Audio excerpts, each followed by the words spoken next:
Thank you for noticing. Just been sitting here hoping somebody will notice. I'm the only one available to notice at the moment. And once we Yeah, blast this out, exactly. That's the whole thing. maybe more people will notice. Yeah, I'm hoping. Sitting All here right. with just me and Andrew. I hope Andrew will notice my cool shirt. It's not a cool shirt. It's very cool, though. It's a cool Very shirt. cool. So, James Surowiecki said once, multitasking is a way of fooling ourselves that we're being exceptionally efficient. Yeah, What's this?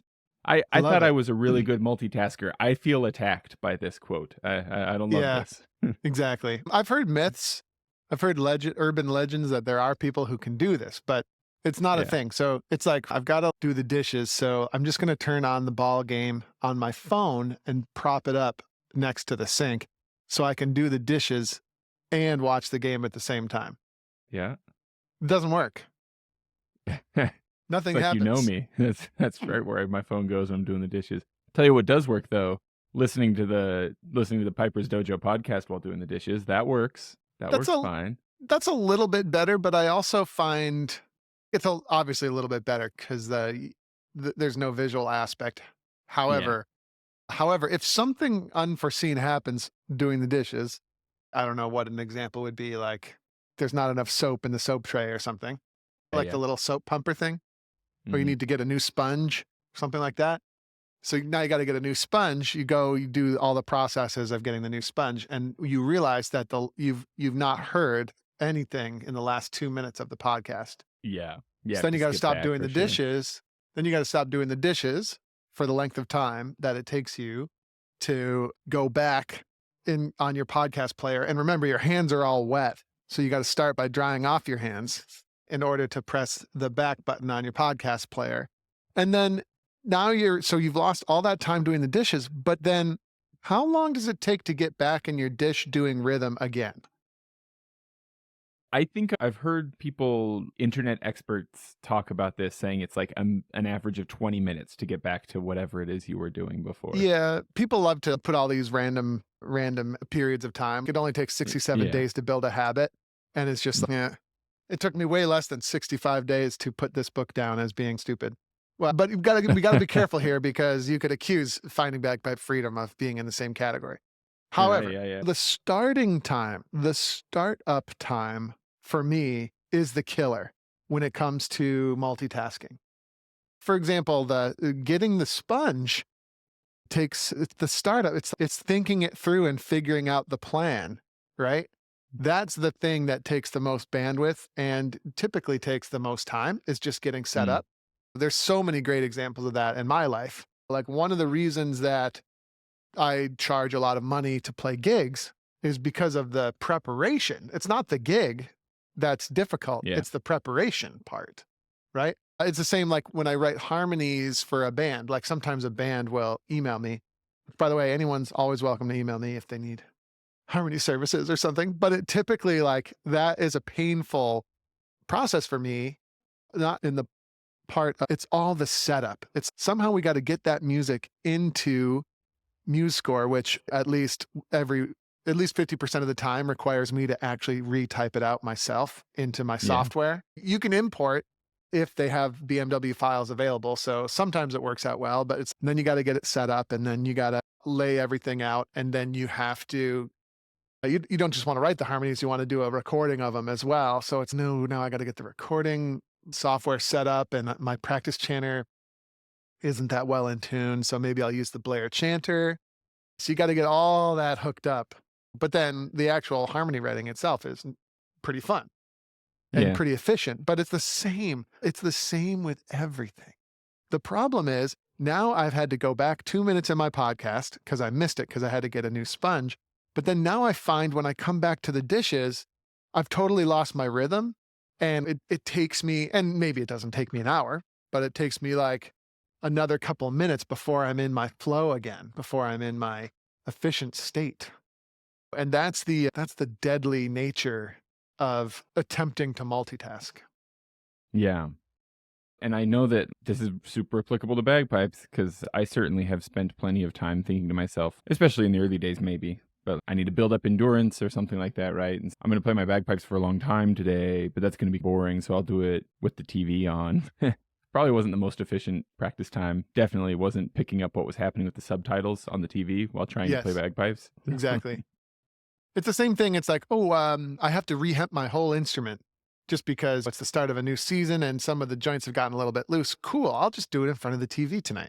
No, you won't. Not if you're going to do a good job. If you're going to do a good job, you just got to sit there and do it because it'll get done twice as fast and twice as well. Yeah, probably twice as well, Yeah, and there you go. It's a lot of people ask, how should I structure my practice session? It's really simple. You pick one thing, like you pick the highest leverage item, and you work on that for 5 to 10 minutes. Then pick one other thing, right? No, stop. Jim, no. You pick one thing, you do it for 5 to 10 minutes, and guess what? You're done. That's it. There will be no more. There will be no more. There will be no more. And if there is more, it's going to be pretty rare that the second thing that you do is going to be high yield. So it would be much better to just say, cool, I've done the thing I set out to do today, got my thing done. And then now I'm going to play mostly for enjoyment. And you will get better when you play mostly for enjoyment. Like you do improve, but it's more of an implicit improvement. So it's, okay, today I'm going to practice tuning my drone, my outside tenor to my chanter, to the low A on my chanter for 5 to 10 minutes. And I'm just going to get into it and I'm going to do that 30 times. And then when you're done. And then you might ask, how can I possibly get all the things done that I have to do if that's my practice regimen? But I would encourage you to try it. You'd be shocked how much you can get done if you just do small bits really well, one at a time. We're way off on a tangent already. Yeah. Is this the conversational equivalent of multitasking? We got to pick something and stick to it. Either that or I did pick something and I just went with it. Yeah, that's right. Yeah. We were actually planning to talk about be damned. We're redirecting now to chapter 7 of Finding Bagpipe Freedom. We're entering phase 3. Yes, and just watch, just for the listeners out there, just listen to how awkward this is for the next several minutes until we find our rhythm. Oh, there you go. So now we get to have a live example of what there is that's going on with the multitasking problem. Yep, I'm ready though. I'm going to defeat it. This is the moment where I'm going to defeat the problem of multitasking. Watch, we're going to, except for, wait a minute, I've already been making our launch into this topic more difficult with all this stuff. Yeah. And then now you're hesitating. Why are you hesitating? No, let's talk about the thing we got to talk about. What's taking so long? Well, yes. Jim is like, I can't believe I woke up early for this jerk. All right, here we go. Chapter 7. So for chapter 7, phase 3, we're talking posture, we're talking mechanics, we're talking tuning. We open up thinking about in the old days, by which I think you also mean today, the process of transitioning learners from a practice chanter to the bagpipes. Pretty predictable thing, and pretty painful thing, too. In band halls the world over, we're seeing beginners who were excited, a year and a half ago when they first wanted to start playing bagpipes? And finally tonight, they're going to try the bagpipes for the first time ever. They've been on practice chanter all this time. Here come the bagpipes. What does this usually look like? What are they usually experiencing? I think that you just run into that brick wall where you're just completely overwhelmed and you just splat into the wall. So to give a little bit of background, it's, okay, I'm going to learn the bagpipes, right? And then what you're typically told, it's very common, is that, okay, cool, we're going to learn these 7 tunes really well. Usually with most of the embellishments in. If you're lucky at a simplified setting, it's okay. You have these 6 classic tunes you got to learn, and then you get your bagpipes. How long does it take to learn 6 tunes properly? It could take a long time, right? It depends, right? Especially if you're going ground up with the embellishments, it can take a really long time. Yeah, and it depends if you're a kid that picks things up really quickly and has the aptitude. Maybe it doesn't take as long as an adult, where it could take, I don't know about you, Jim, but adults that I teach, I think some of them could take several years to get to the point where they're actually playing the 6 tunes fundamentally well. So for sure, yeah. My point here is only that it takes a long time on just the practice chanter before you're even allowed to touch the pipes. So that in itself is somewhat demoralizing, I think, on average. It's a little bit demoralizing. It's like Daniel-san, he gets stuck doing the wax on, wax off. And this is not karate, right? And Yeah. then he of course reaches that point in the movie where he wants to quit. And it's Hmm. only through, we've talked about this before on the podcast. It's only through Mr. Miyagi's intervention where he shows him the purpose behind it, right? Where suddenly he can do karate because he's got Yeah. the fundamentals down. Now, let's do the bagpipe version of that. Daniel-san has been on the practice chanter, waxing on, waxing off, painting the house. He's been doing that for a really long time. Now you're getting to that point where you're super frustrated because you're not even doing the thing that you're supposed to be doing. And then now, okay, the bagpiping teacher equivalent of Mr. Miyagi says, okay, Daniel-san, show me sand the floor on the full bagpipes. But the full bagpipes don't hold air. You don't have the coordination. They sound terrible. They're not in tune. It's a huge cluster. You can't even get more than one note out. And then so now, after all the wax on, wax off, you still can't do the thing. It 'Cause can it's be so discouraging. Yes, exactly. And I think that's probably more or less the average person's experience when it comes to Yeah. transitioning from the practice chanter to the pipes. Yeah, And that then if you definitely was have a it for good, me.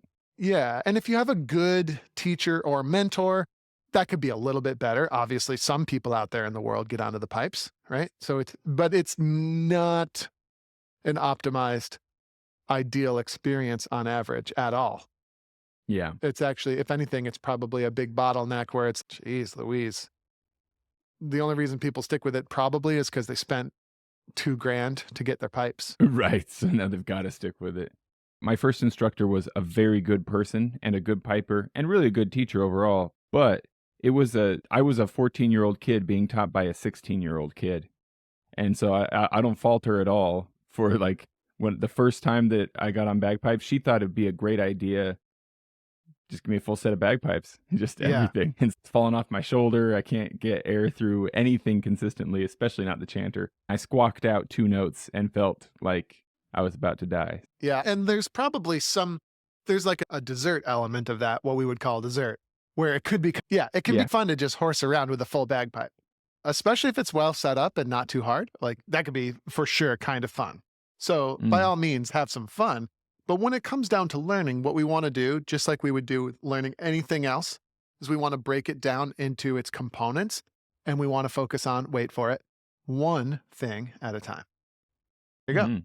And that would be good to do. And by the way, the first thing that you would do, I think maybe we're getting ahead of ourselves already, Jim, but like the first thing that you would want to do, by the way, requires no skill or knowledge at all, which would be, we want to tear down the instrument and start from scratch and learning to hemp the instrument, right? Learning about how the reeds fit in, just learning the names of the different parts of the instrument.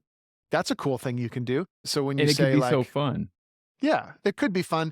And then where I'm going with this is those activities should be introduced like as immediately as possible in the practice chanter learning process. It's cool. Okay, guys, we've done some arpeggio exercises. Good job. Hey, check out this stock that I have and this joint, and let's practice hemping that thing and getting it nice and good because you're going to need this skill in a few months when we get onto the full pipes. So we can integrate that. That's one thing you could do. That's a bedrock thing you're going to need to play the pipes. That's one thing you could integrate early in the process, and you should do that. Yeah, I love that because it's everybody who wants to learn to play bagpipes has that little bit of discouragement where they go, "Oh, I don't get to start on bagpipes. I need to start with this thing I've never heard of called a practice chanter." And they make it through that, but then yeah, this gives them a chance to have that dessert element too, where they get to be touching the bagpipes and keeping that vision, that dream real and alive through the months of practice chanter work. Right. It can be really exciting.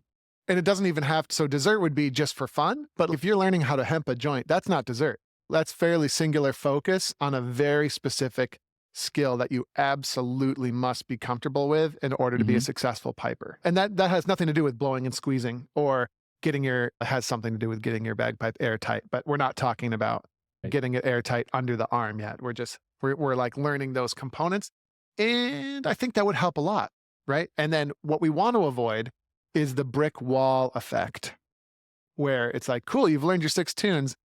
Now, here's a set of bagpipes that's just hopelessly too much to handle. That's going to Yeah. cause extreme discouraging feelings, Yeah. I think. Andrew, who is Joe Brady? Who is Joe Brady? There's a lot of people running around asking that question. Yeah, it's like that Ayn Rand novel, right? Everybody just keeps asking, who is Joe Brady? I know. Exactly right. And then you have to go to Brady's Gulch to find him.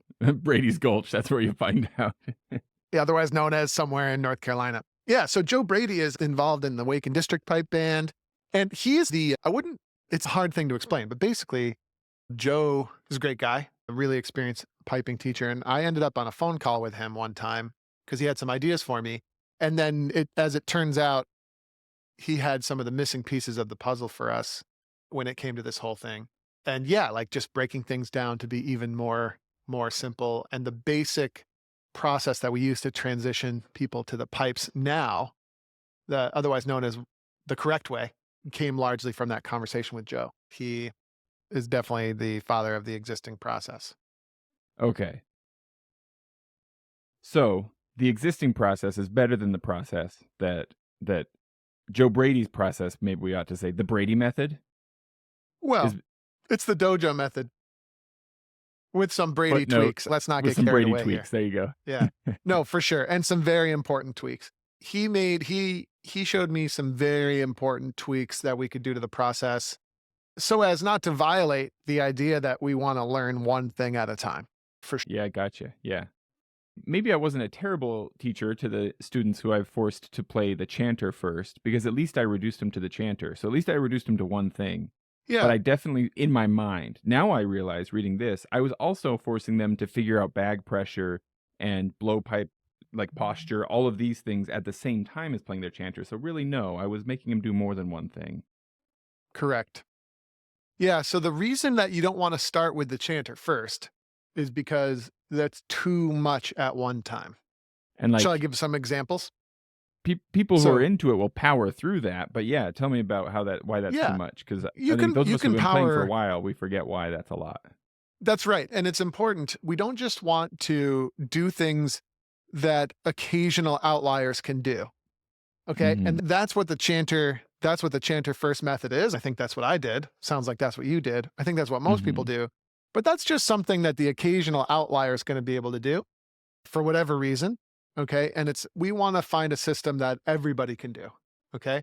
Now the Hmm. problem with the chanter is that we've got our set of 10 non-negotiable skills in there somewhere. Yeah. Yeah. Okay. And when we introduce the chanter, anytime you play something on the chanter, you're going to be dealing with rhythmic control and scale navigation and grace note quality. Okay. Now that we're doing it on the pipes, we have physical blowing mechanics. Okay. We don't have any Hmm. drones yet. So that's something we can cross off the list. But then are you blowing the chanter at the chanter reed sweet spot? Mm. Chances are you're not even remotely capable of thinking about that yet. That is something that we don't have tabs on at all. And then we don't have to tune any drones yet, so that's cool. But what about mental blowing anomalies? That's a key Mm. thing.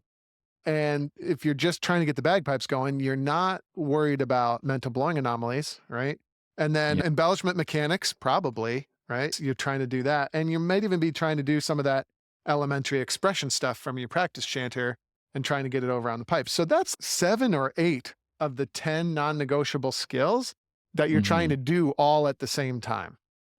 Okay, now you're not doing all those at the same time. The first few months that you transition to the pipes is still very awkward and still very crazy. So you're not really going to be able to focus on mental blowing anomalies. You're just trying to focus on getting the sound to come out, right? This jives with my experience that I remember. What's going to happen with mental blowing anomalies? They don't just wait for you until the time where you can focus on them. Instead, you start to ingrain habits. Yeah. So the problem with how most people transition to the pipes and do the chanter first is that in the process of doing that, you're developing a whole bunch of bagpiping bad habits. And that we Hmm. don't want. We can do it in a better way. And even if the student does have tons of aptitude, you would still want to do it the Dojo/Brady way because it minimizes the risks of developing bad habits and it allows you to focus on the absolute minimum number of things at one time. What we would do now, this is, of course, assuming the bagpipe is set up well and it's holding air, right? But what we Hmm. would do is we would start with the instrument with no reeds going at all. Okay. And we would just blow that instrument up into its full shape. And we would just practice achieving good posture with the instrument. How much time did you spend thinking about posture when you transitioned to the pipes? Absolutely none. Yeah. It was years later that I first started to go, everything hurts from this. And started going, maybe I should readdress the way I stand when I play bagpipes. Because like And then it's it's the like same. that weird contorted way that I first tried to figure out how to get it to work. A lot of elements of that weird contorted way stuck with me for years because Exactly. that's just like the way I made it work, you know? That's right. So it's not just a bad habit, okay? So it's not just you're not just going to have to learn how to do it the correct way in 3 years when you realize everything hurts. No, you have to do the opposite first. So you have to unlearn the bad habits somehow, and then you have to integrate the good ones. So that takes twice as long to fix. So it's better and urgent that we learn it in the correct order, one thing at a time during the transition to the bagpipes process. Yeah, that's right. So we would spend some time on posture, okay, just so we have an awareness and we can achieve that with the student. Sometimes that requires a bag switch. The student's got a bag that's Yeah. way too small or too big, so you got to switch that. And often, I would say 7 out of 10 times requires a blowpipe length change, which is one of the reasons that when you buy your first set of bagpipes, you should additionally buy a junior adjustable blowpipe that allows you to set the blowpipe length. And it's a junior, even adults should probably use the junior because you'd be surprised how short the blowpipe might need to be in order to get you the good posture. But meanwhile, it also extends quite long. So we can find that length. And then, by the way, then what you'd do is you'd find that length and you would then say, okay, cool. The actual blowpipe that came with my pipes, let's now get it cut to that length. Because now I know the right length through a little bit of experimentation with the posture. I'm already getting ahead of myself and distracted, but there you go. That's the basic idea. And then, by the way, after we've got the posture nailed down, the next thing we would do, or you want to wait for the reveal? We can. We're experiencing some delay. No, reveal it. Go ahead and reveal it because I was going to ask you a question anyways, and I wouldn't want to lose this. Okay, then the next step, once we've got the posture good, and remember, we don't have any reeds going or anything. We've got the bag blown up tight and we've got it under our arm. And we're just basically standing in front of a mirror or working with our instructor to get that posture right. Then the next step is to just open up one tenor drone. Okay, that's the next step, which we can talk more So about. the next step But is now not let's to get to then your start playing your questions. chanter. Correct. Couple of things from that. One, you point out that you should stand in front of a mirror. That's such a good idea. And maybe I'm the only person in the world to whom that did not occur, but it did not occur to me. Yeah. It's such a good Yeah, idea. You can see yourself and go, oh, that's not how I usually stand. Right. Let me just straighten out a bit. Yeah, or that doesn't look natural at all. Or Yeah. my idol or my bagpiping idol is Jack Lee and I look not like that. Or on Right. the positive side of things, right? I think on the positive side of things, if you have the mirror hanging around and you have your bagpiping hero that you start to emulate and you just get that instant feedback, you'll see that I've got lots of mirrors just all over my practice space. It's not a coincidence. Whenever I play, I just kind of watch myself, you know. It's always fun to watch yourself, but Well, look, not all of us are attractive enough to really enjoy watching ourselves all the time. But and I mean no offense to Jack Lee, of course. But obviously the bagpiping hero who I'm going to have like magazine photos of pinned all around my mirror because I'm aspiring to look like them is obviously going to be Lincoln Hilton. obviously. And I'll just come away from every practice session wondering why I'm not more handsome yet.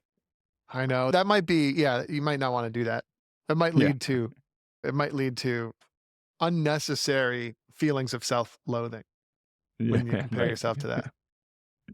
But you also mentioned that you could be there with your instructor or another piper who could be helping you. By the way, I think we could get in helpful. trouble. I know Lincoln has a good sense of humor, but this is all just jokes, everyone. Just joking. He Also, feels very yes, confident. I would love. No, I would really like to be as handsome as Lincoln Hilton. I'm not joking about that. But You know, why. for me, I try to just focus on the person I am inside.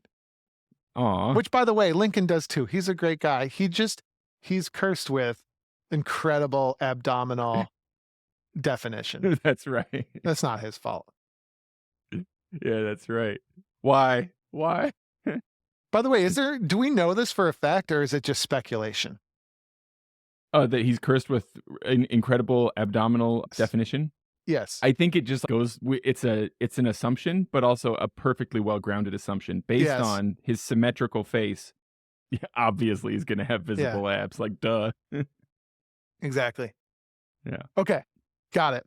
Well, That was the main thing I wanted us to talk about today, so thank you very much for your time, Andrew. We'll now No, that's not it at all. What we're trying to talk about is chapter 7, but we keep getting distracted and falling into the pit of the next shiny object that we want to discuss instead of continuing on the path.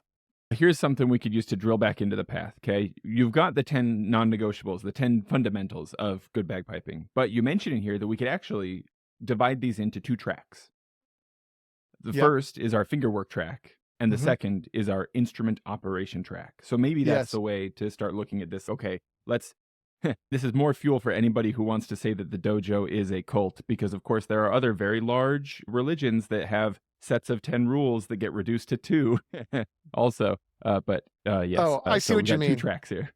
I think what differentiates us from a cult, however, is we embrace a culture of criticism here.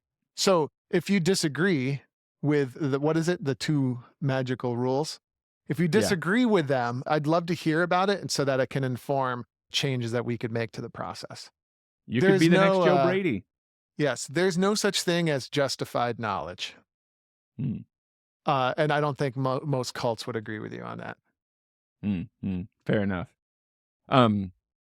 Although, here's why we're not a cult is also a line that you'll hear from pretty much any of them. I know, that's a good point. Good point. So let's hear it. Let's hear the 2 tracks, Jim. So the 2 tracks. On the one side, we've got scale navigation, or excuse me, fingerwork. Fingerwork includes rhythmic control, scale navigation, grace note quality, embellishments, and dynamics. Okay. And then on the other side, we've got instrument control. That's our other track. There we've got blowing mechanics, finding the sweet spot, tuning the drones to themselves in the chanter, and our mental blowing anomalies.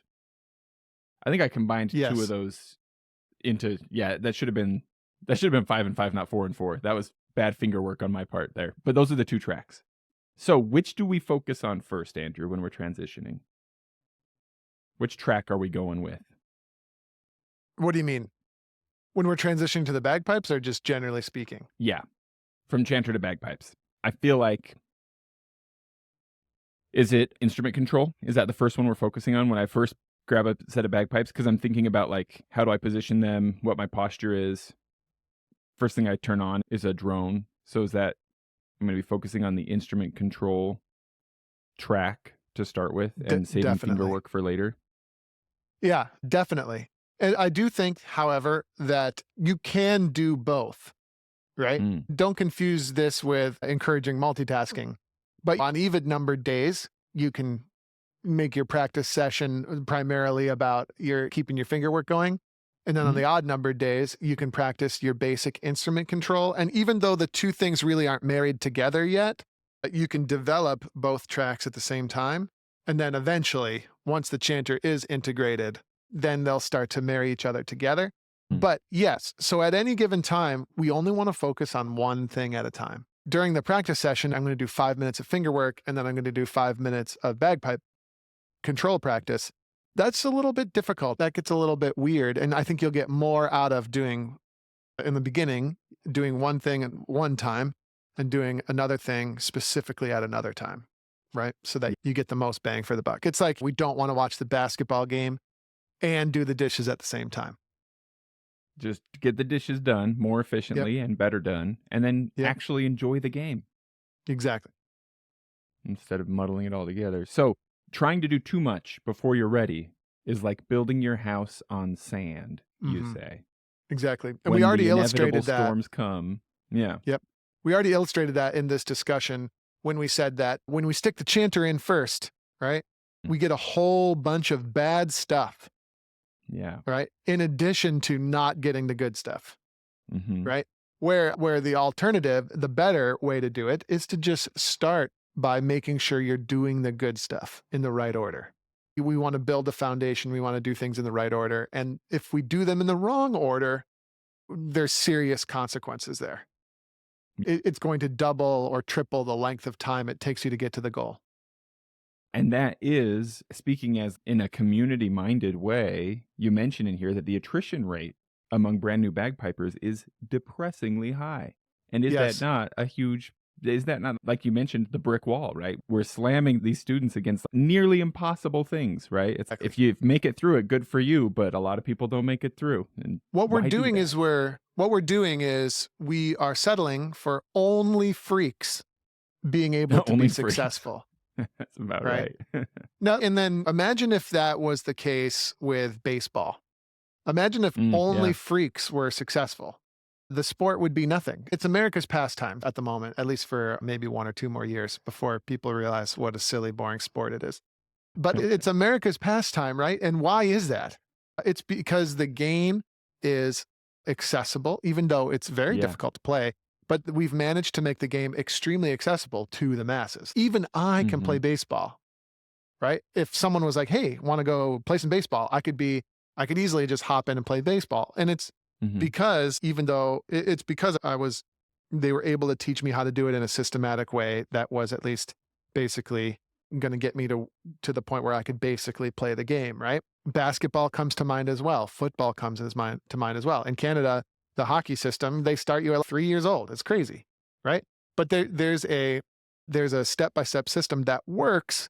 And what I mean by works is not just the freak shows get to the point where they can basically play the game.